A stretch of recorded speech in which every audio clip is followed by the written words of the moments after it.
everybody, Claire here from Van Isle Labradoodles, and I'm here today with a 5-week update for the Café Noir litter. So it's hard to believe these kids are already 5 weeks old. The time just flies by. And I have them all in here with me. We've made sort of a little mini playpen. We got some chews and we've got some toys, and so we're going to have a little bit of fun with them today.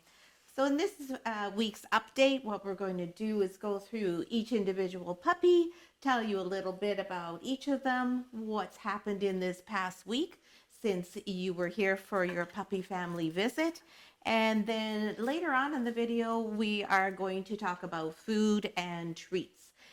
So that is a little bit of a longer session for this one because there's lots to learn about food and treats for your puppy. So let's get started, as we do have 9 of them to go through. And in case you have not already heard, if you don't follow us on Facebook or Instagram, Oshana's daughter Breezy had her first litter on Monday, yesterday, and she had 11 puppies. So she beat her own mom's record for the largest litter. Oshana's last litter was 10 puppies, and that was the largest we'd had up until then. But now Breezy has beaten her own mom's litter. And it's actually the first time at Van Isle Labradoodles that we've had a mom here with her puppies who becomes a grandma.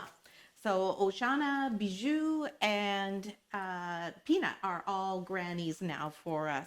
So it's lots of fun and lots of excitement. Lots of kids, lots of grandkids. So it's been a very exciting time around here. We have 27 puppies right now. So it's a house full of 4 feet that are always on the go, except for the brand new ones. They're not walking around yet, of course. So let's get started and talk about each of these little puppies. Last week, our families were here and they had their family visit. And as we tell everybody at the family visit, after that event, the puppies change. It's like some switch gets thrown after they have their visit. They all become much more outgoing, much more like dogs, and they've all learned this week how to use the doggy door. So they've been outside quite a few times. They've been exposed to some new surfaces under their feet, some new toys outside, a whole bunch of different situations. And then we have been teaching them how to use the doggy door. And they are all getting the hang of that really well. So it's quite fun to watch them. They'll go 2 and 3 at a time, and they'll press with their paws up on the doggy door trying to get it to open for them.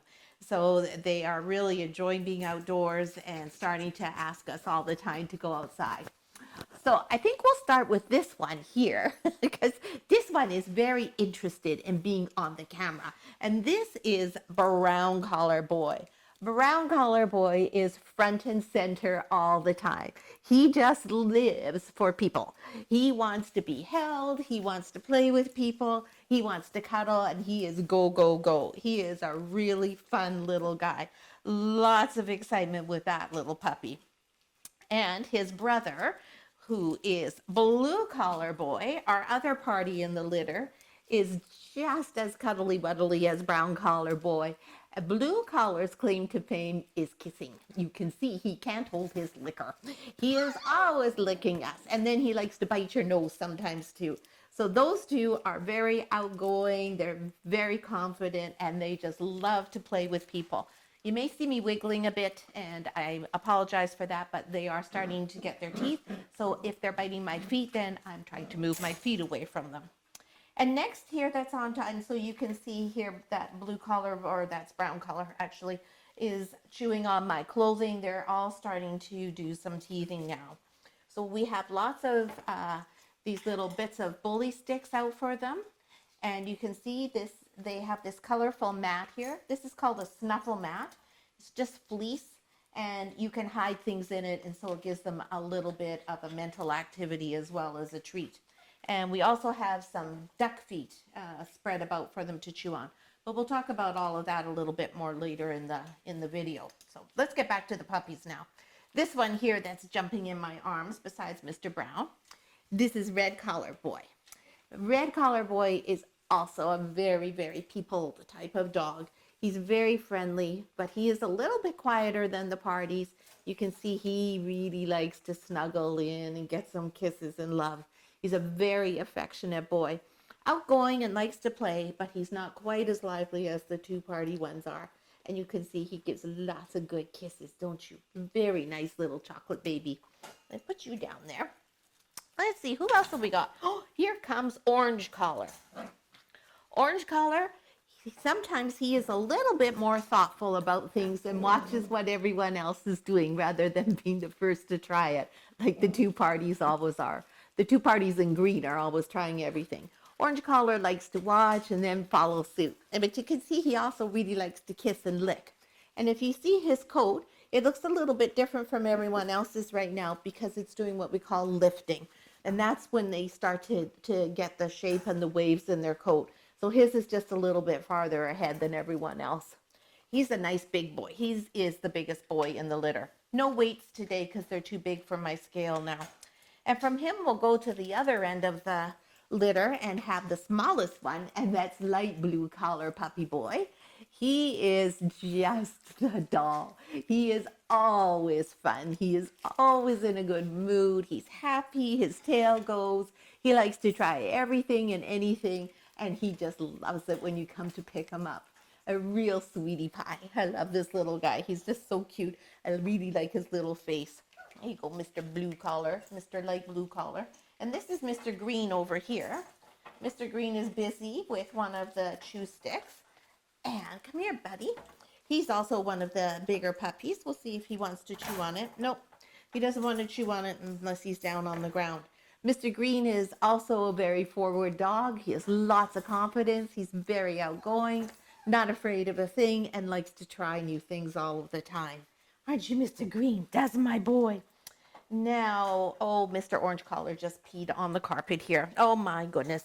I don't have any pee pads in with them, so I knew there would be something that would happen. Hey, what do you say? Come over here. This is Mr. Purple Collar.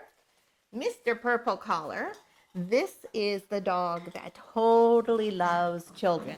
Every time we've had children over for socializing the puppies, they are like a magnet for him. He runs right away to kids.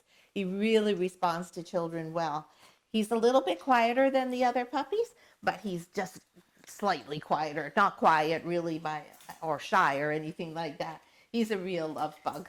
Hello, what do you say? Hello, do you want me to pay attention to you? This is Mr. Green, who's on my lap. So you can tell the ones, some of them come up all the time, sort of demanding your attention and wanting to be part of the action. And I'm trying to find some of our girls here. Here we go. Here's Miss Peach Collar. Hi, Peachy. Hi. Miss Peach Collar is also really enjoying her time outside, learning the doggy door. And she too really likes to come and get her hugs and her kisses. Right now, her favorite thing though is playing with the other dogs. That's what she really enjoys doing the most. We'll put her back down because she had a chew stick there. And now, where is Miss Pink Collar? Here she is.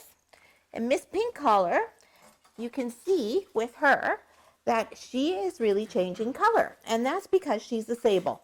So she is going to be more of a coppery or a caramel or a goldy kind of color as opposed to an actual chocolate or a brown dog. Pink is also a real friendly girl. She really enjoys kids, and she too is really enjoying learning the doggy door and going outside. She also really likes to chew on things. Her favorite things are the bones and things like that. And we'll talk about that in a little while. And now I think I've got everybody. I don't think I missed anybody. Just to give a double check there. So that's how they're all starting to develop. Now, of course, they're just 5 weeks old. So their temperaments will continue to change and evolve as the weeks go by. And that's the reason why we don't do our puppy allocations until they're about 7 weeks old, because they don't show us all of their true colors until they are a little bit more mature. So this is when we really start to take a lot of notes. We have more people over and we start to be more observant about their behaviors. And that's what helps us when we match the right puppy for the right family. So we're just going to let them enjoy chewing now and playing with the toys. And we're going to do a bit of a discussion on what they're eating, what they're going to be eating when they go home with you, and the types of treats and food that you need to be prepared to have on hand when your puppy comes home. The puppies are all having a great time with their chews and their toys. We've given them access now so that they can go in and out of the doggy door. You may hear that flapping during the rest of this video, but we're letting them enjoy some of those treats that we gave them, and they'll probably crash and go to sleep pretty soon too. So that gives us a good opportunity to talk about food. Now you'll know if you follow Van Isle Labradoodles or if you're on one of our litter lists that part of our philosophy is to do everything as naturally as possible. And I have recently taken courses to become a certified canine nutritionist. And while I was taking the courses, I learned a lot about kibble, commercial pet foods, labeling, and things that are not generally available to your average consumer. So when you look at a label on a bag, you read the label, you think, oh, that's great, it sounds really good, and you buy the product. Unfortunately, labeling is not exactly accurate or all that it's intended to be. It can be very misleading. In any event, we have switched our dogs over to a raw food diet. So your puppy is going to be weaned off to raw food. Now what the puppies are eating right now is venison, beef, and chicken. Not all combined together, but those are the 3 proteins that we're giving them. And there's also fresh vegetables in with those. And those are served to them mixed up with goat's milk and pumpkin right now. Now the pumpkin is just plain canned pumpkin that you can buy anywhere. And that's in there because it provides really good nutritional support to their stomachs. It is acts as though it is a bit of a probiotic. And pumpkin, it also it's good for diarrhea and for constipation. It works for both things. And generally, it just keeps their system operating smoothly. So we give them that so that they don't get any stress on their system and have constipation or diarrhea issues. Now, when they're little like this and their teeth are just forming, we give them a brand of food, which is this one on the table here that comes in these tubes. And this is Crudo. Crudo is not an expensive brand of raw dog food. It is made in Surrey, but it is really, really good for the puppies. Its texture is very smooth. It's much more almost like a pate. So when their teeth aren't fully formed, it's easy for them to deal with and to digest. It doesn't come in bigger chunks. So that's why we start them off on Crudo. And some dogs are happy to stay on Crudo for their entire lives. It does come in other flavors. There's turkey, there's duck, and there is lamb as well. We keep them to those 3 main proteins. They do get duck sometimes, they do get turkey sometimes. We don't usually have lamb, because in our experience, they've not really enjoyed the lamb. They like the beef and they like the venison, but lamb doesn't seem to be high on the favorites list. So we've just eliminated it. We import the food from Surrey. It has to come in a refrigerated reefer truck. So we're sort of limited to how much we can have because of how much freezer space we have. So we can't have a whole store full, even though we'd like to. So that's what we're going to start the puppies off on. That's what they'll be eating when they go home with you. Now, we always have plenty on hand. So if you live somewhere where Crudo isn't available, then we can send you home with enough to get you through the first while before you transition your puppy to a different brand of food. And when they get older, they're going to eat a food that looks more like this. And this is it's a coarser cut, it's bigger pieces, and this is a beef product. It's beef, organ, and fat. And you can see the fat, and there's also bone in it. So we like to wait until the puppies are closer to around 4 to 6 months before they tackle this. So that they have lots of power in their jaws and lots of teeth to be able to deal with the bones and the much bigger pieces that are in here. The Crudo also has bone and organ meat in it, but it's much more of a fine texture. And that's really the main difference between the two of them. The protein, fat, and calcium content in this product is virtually identical to this product. This product here is made locally in Duncan, but there are many different products you can buy that are raw. So the most expensive one would be a whole carcass food. And if you really want to go all out and do the real true raw thing, that's what you would buy. That's a little bit much for me, and it's a little bit difficult to manage when you have multiple dogs. So we don't use that. It's also really hard for us to source on Vancouver Island. If you happen to live in Vancouver or any major part of the Lower Mainland, Calgary, Kelowna, Edmonton, any major city, you can buy whole carcass food. So that would be like a whole quail, a whole fish, a whole chicken, a whole rabbit. If you like that and you have a spot where your dog can eat, that is the ultimate diet for them. But for most of us, that's not particularly practical or maybe something that we're comfortable with. So these products are a better alternative for that. And now I have to be honest and say that sometimes our dogs say, I don't really feel like eating my raw tonight. And they look at it and they look at me as if to say, well, do you have anything else? We always keep some kibble on hand.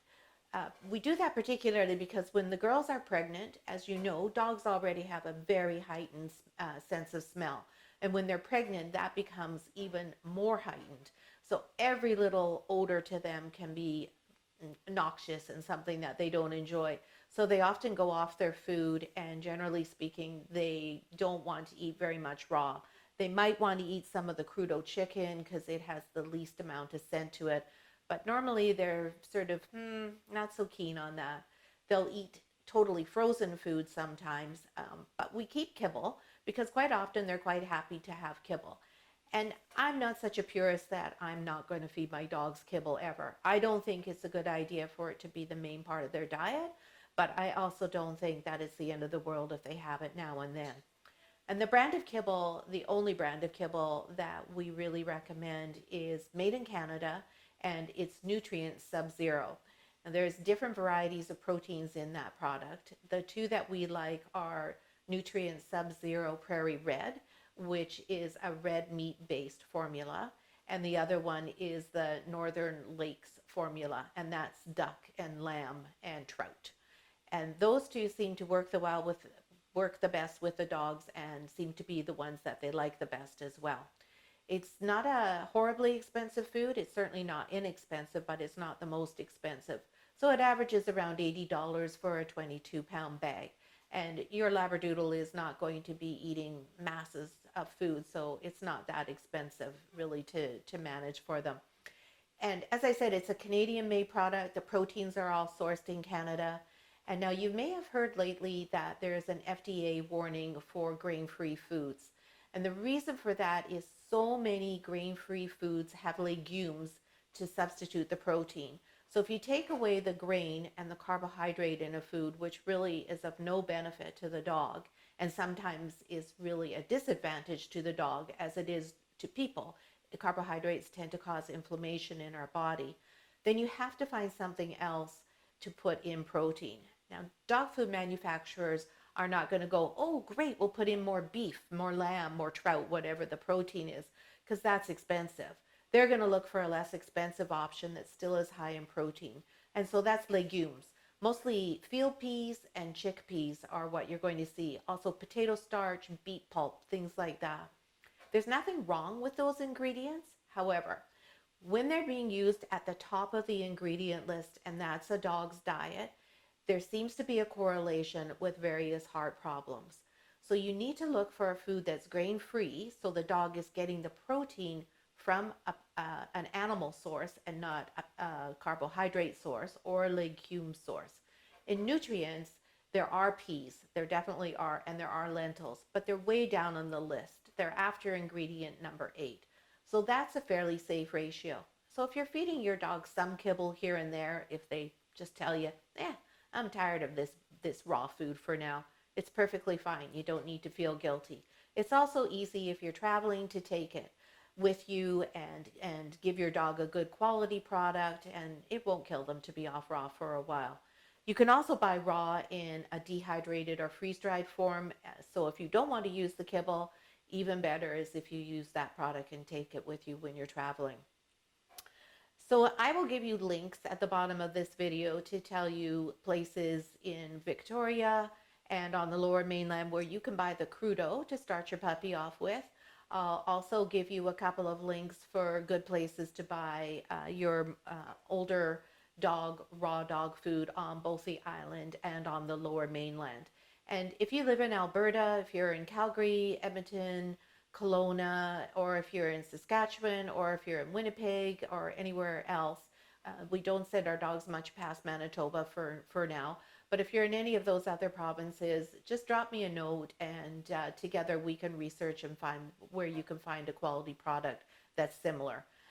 You won't be able to take the Crudo home with you if you're flying home with your puppy from here to, say, Winnipeg, but we'll find something that will work for you so that your puppy isn't experiencing any digestive upset.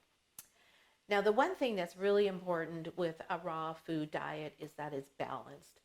And it's difficult to get it balanced properly if you're making it yourself. You can make it yourself, and I do have some recipes if you do wish to do that and don't want to buy a commercially prepared product. If that's something you want to do, just leave it in the comments below, and then I can give you a couple of simple recipes. But generally, we really strongly recommend that you buy a properly prepared product that we know is balanced properly. It's really essential that you have the right ratio of everything in a raw food diet so your dog is getting everything that they need. Now, one thing that has to go with a raw food diet, and especially for puppies, is fresh bones. And by fresh bones, I mean that they're raw bones. These bones are frozen, as you can see, but bones are essential to be part of their diet. This is what gives them some calcium. This is what is nature's toothbrush. And this is what helps keep their systems in full balance and check. So when your puppies are little, the two things I recommend are, well, first of all, you can use chicken wings and chicken backs. And yes, they can eat chicken bones. Everybody always says to me, what? I thought you couldn't give dogs chicken bones. You can give dogs any bones you want, provided they're raw. That's the main thing. No bone that is cooked is ever safe. Not a steak bone, not a prime rib bone. No bones. Once they're cooked, they're brittle, and that can snap, that can pierce in their neck, it can pierce their stomach and cause endless problems. And also when they're cooked, they're digested differently and can cause digestion problems. Now, one thing I should point out here is dogs that are on a raw dog food diet, they maintain their normal pH balance in their stomach and their system. Dogs have cast iron guts because dogs are scavengers. So they are designed to be able to eat many things that we would never be able to tolerate as humans. So it's important to keep that pH balance true. So you've probably heard all sorts of stories, and your vet may say, oh no, we don't want you to feed bones. They can cause this problem, that problem, and the other problem. The problems that are usually caused are because someone's fed a cooked bone and that has pierced something within the dog's system, or the dog is eating a commercial kibble and their pH balance has been lowered so significantly that their digestive system can no longer process the bone properly, and so they get all bunged up. So as long as your dog's raw, then their pH system is going to be exactly where it is. Their pH levels will be the correct ones, and they'll be able to eat almost anything, other than foods that are, of course, toxic to dogs. And you'll get a list of those when you pick your puppy up. But nothing will ever make those okay for your dog, such as alcohol, coffee, marijuana, grapes, raisins, and so forth. So with the dogs and their bones, you can start off with chicken necks, chicken backs, and chicken wings. Those are nice and small. Those are soft bones and really easy for puppies to work with. And the other ones are these beef marrow bones. Now these we have had cut by a butcher so that they're nice and small for your puppy to be able to manage. These require supervision. I feed them to our puppies frozen like this. It takes them a good 2 or 3 hours for them to really be able to get gnawing on the fat and the meat and the marrow, because the bone is defrosting. The marrow inside is so good for them. It's super nutrition. It's very rich, and it has a lot of calories in it. And puppies, you can never overfeed a puppy. The outside with the meat and the fat is also full of all sorts of nutrients that are good for them. And then the bone itself is full of good calcium and is really good psychologically for them, and it's really good for them nutritionally. So what I do when we have puppies is I take these bones and I put these into the crate with them. And this is when I want my puppy to have a nap, or I want my puppy to have some downtime. I need to do something. And it also is killing two birds with one stone, because your puppy learns, oh, I get the best thing in the world when I'm in my crate. I love going in my crate. So it's really good to feed the bone in the crate. Don't put the bed in the crate, just the plain crate, so that it's really easy to wipe out and clean up afterwards. And I would say that you would not want to leave your puppy with this bone for longer than 30 minutes. After that, pick it up. And another great thing about dogs is this can thaw. You can throw it back in the freezer and there's no ill effects. We don't have to worry about the problem of thawing and freezing and thawing and freezing like you do with people. So bones will last a while. This will last your dog a little while. Once all the marrow's gone and it's just the circle of the bone, then you want to throw it out, because you don't want to have the case where there's the open bone like this and it can get stuck in the puppy's jaw. That would be a bad thing. So make sure once everything is out of the bone, you toss it. And you only want to give it to them probably 4 times anyways, and then toss it. Every time the bone comes out, it becomes a little bit more brittle from being exposed to the air, and you don't want the bone to be actually brittle. This is another bone that is absolutely excellent. This happens to be a lamb neck bone. So you can see there's the vertebrae in the middle. Everything else is meat. This is really tasty, very nutritious for your dog, excellent for your puppy. The bone is not so big that they can't handle it, and they will devour this quite quickly. This I would recommend you feed maybe only twice a week, maybe once a week. And you can again get your butcher to cut this for you, or most raw dog food stores will have this available. If they don't have it in the puppy cut, then you will have to get your butcher to do it for you. And you can use lamb neck or pork neck bones to get this benefit for them. And then once your dog's a little bit older, you will have these femur bones, and you'll get them in more like a 3 or 4 inch size for your dog to chew on, and they'll be more cylindrical like this. And the other thing that's really super is these larger neck bones. This is a beef neck bone in full size. So you can see there's lots of bone here. It looks like a T-bone almost. Lots of bone here. And you want the dog to eat the bone. That's part of the whole thing, is you want them to actually consume the bone for the calcium and the magnesium and other nutrients that are in it. There's a good bit of meat on it. There's a good bit of fat on it. And then down here, there's a smaller amount of bone. And this is where they'll start working on it. Psychologically, I can't stress how important it is for your dog to have a bone. It is part of a dog's basic need to have something to chew and crunch, because that's what they would be doing were they not living with us. So they always have to be having something to chew on. It's not just when they're babies and getting their teeth. They want to be chewing, and they need to have that psychological satisfaction of a bone. And like I said, our dogs get bones when they're in the doodle den and there's no human contact, or in their crates. That way it's easy to clean up, and it also is something for them to do when we aren't able to give them our full attention. Now, you're not always going to give them fresh bones. There's a limit. But they still need to chew, and especially as puppies. If you've been, and I'm sure you have been already, to the pet store looking for things to buy for your new puppy, you will have seen aisles and aisles and aisles of treats. And they all seem to sound like they're absolutely magnificent and they're all wonderful. Treats are more misleading in what is on the packaging than anything else, even worse than actual dog food. They'll say limited ingredients, processed in the USA, and so on and so forth. It's absolutely critical that you know the protein source of your treats. Many, many treats are made with proteins that have come from China, Korea, or other countries where there aren't any regulations. These are not good for your dogs. You have no idea what that, if it's beef, cow has been fed before it's been slaughtered and made into a product. You never want to buy rawhide, and you never want to buy anything that's smoked or jerky. And to make it easy, what I'm going to suggest is you pick one brand and stick with that brand. And the brand that we recommend, and the only brand we recommend, is Puppy Love. We know the people who own Puppy Love. Puppy Love is all made from all Canadian natural ingredients with no additives, no chemicals, no nothing. And it all is from Alberta. They're absolutely top quality products, and I have no hesitation in standing behind them. They guarantee their product as well.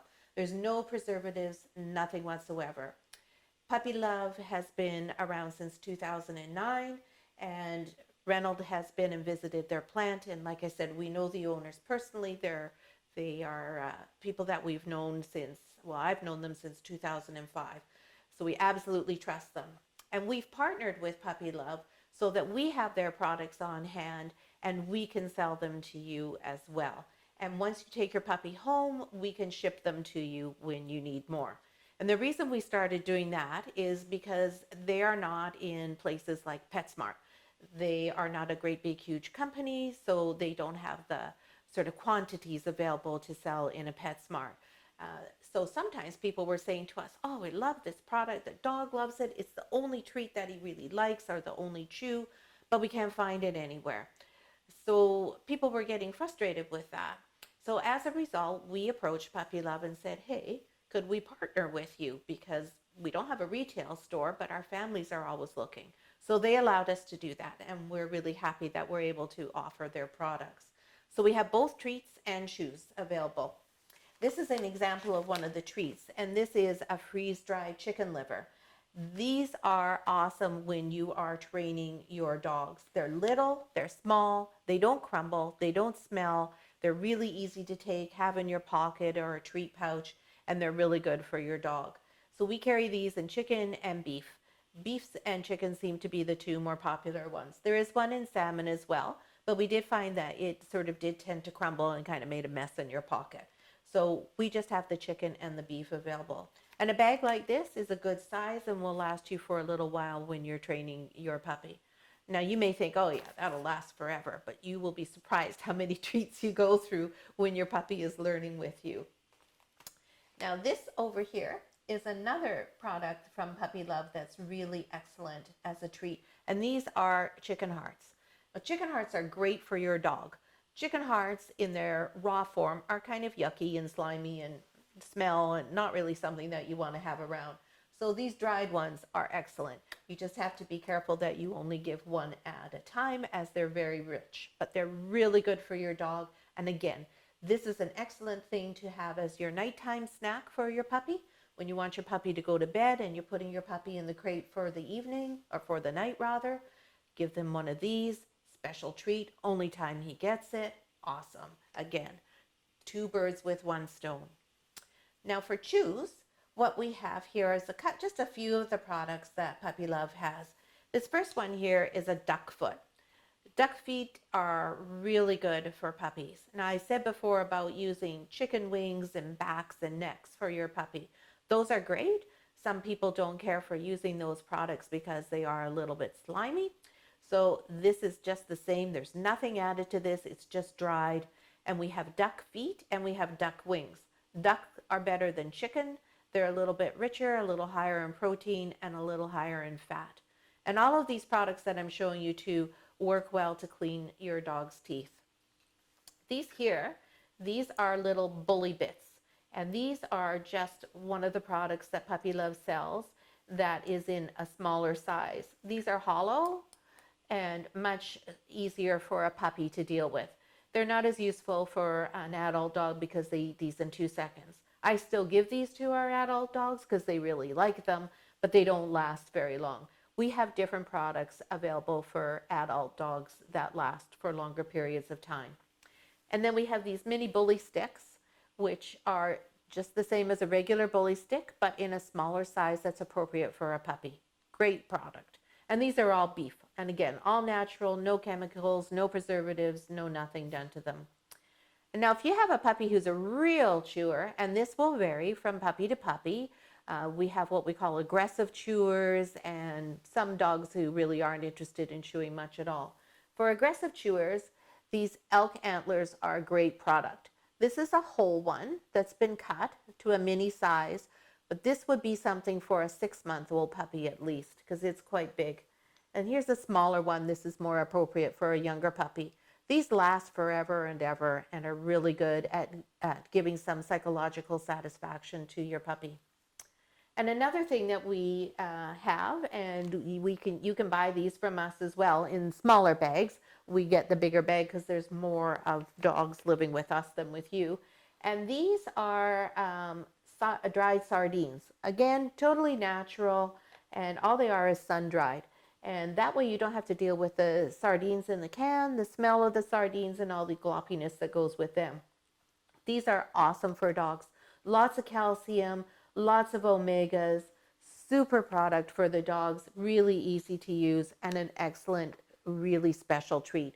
You want to have some high value treats and some low value treats and some regular value treats. The sardines for our dogs are their highest value. So, and then one final product that we have, and we've just been granted the rights to sell this product, so we're quite excited. This is a Canadian company from Nova Scotia. It's called Adored Beast, and they make very few products, but the ones they make are excellent. And this is called Love Bugs. This is a canine specific pro and prebiotic for dogs. We give this to our dogs every day. It is fantastic for their digestion. It really works well. It keeps them in fantastic shape. It helps them assimilate all of the nutrients that are in their food. And you don't use hardly any with your puppy each day. It's just once a day. So a little bottle like this does last for a longer period of time. And you can also buy it in a larger size if when your dog grows up you want to have it in a larger size. But Adore Beast has excellent products. Now, just one final word on feeding your dogs a raw dog food diet. Many people say, oh, what about salmonella? What about bacteria? What about germs? What about this? So first of all, over a third of dogs have salmonella all the time in their system. It's there. But dogs, like I said, their systems are designed for them to be scavengers. So nothing happens. They may have the salmonella bacteria, nothing happens. When dogs get salmonella, it is far more likely to be as a result of eating kibble, not raw dog food. When they eat a raw dog food diet, they don't have any bacteria in their mouth from the raw product. Dogs do not have a certain enzyme in their mouth to be able to process the kibble. So what happens is when they crunch the kibble, and people sometimes think the kibble helps to keep the dog's teeth clean. It doesn't go up and down chewing like they do with a bone. When they bite into a piece of kibble, it simply shatters. So there's no benefit to their teeth. And when it shatters, it releases everything that's in it. And that attaches to their teeth and up to their gums, and it turns into sugar and develops into serious plaque. So if you see dogs that have a lot of plaque or discoloration on their teeth, those are a kibble-fed dog. If you see a dog who's 12 years old and has beautiful teeth, either it's a kibble-fed dog that just came from the dentist or it's a raw-fed dog. Raw dog food is nature's toothbrush. You never have to worry about cleaning their teeth or them having bad breath when they eat raw dog food. Bacteria cannot form in their mouths when they eat a raw diet. When they eat a kibble diet, bacteria does form in their mouths because the food turns to sugar. It clings onto their gums and their teeth, as I said, and it turns into bacteria. So there's no worries about bacteria or salmonella with your dog. They can lick you, you can touch their face, things like that. What you do want to watch out for is if you have a 2-year-old, you don't want to have raw dog food in the dish and your 2-year-old goes, oh, looks like steak, and eats it. That would not be ideal. Will it harm them? It might make them sick. It won't kill them by any means, but it's certainly not what we want our 2-year-olds to be eating. The raw food is all human grade, but a lot of it is product that is not for human consumption under general circumstances. And there's a lot of organs in there and skin and bits that we don't eat as people, but dogs absolutely thrive on. So there's no need to be worried about that. You just have to practice the same safe food handling techniques as you do when you're making your own dinner. If you were preparing chicken for dinner and you were chopping it up for a stir fry, you wouldn't then bake a cake and use that same cutting board without washing it off really thoroughly and drying it. That's all you have to do. You wash your utensils, you wash the bowl, you wash your chopping board. And what I have is a different knife and a different chopping board for the dog food. So when we buy beef, for instance, at the grocery store for the dogs and we chop it up, we just use the dog's board for that. And when we have the dog food out thawing, it goes in their own container, and it's not one that we use for people. And they all have stainless steel dishes, which are better for the dog's health and also really easy to keep clean and sanitize. Same with the treats. There's nothing on them that has any bacteria or salmonella or other things for you to pick up. But again, you probably don't want your 2-year-old chewing on a duck foot. And you don't want your 2-year-old probably eating the love bug. So just common sense and just your normal everyday approach to good housekeeping. So that's it for food and treats for today. We hope you enjoyed the video and the update of the kids as they're starting to get bigger and more rambunctious. Make sure if you have any questions to leave us those in the comments below. Give us a thumbs up if you thought the video was helpful, and be sure to subscribe to our channel because right now we have 4 videos coming out every week because we have the 4 litters. Lots of information and lots of adorable puppies to watch. So please join us and subscribe to our YouTube channel. And thanks so much for watching.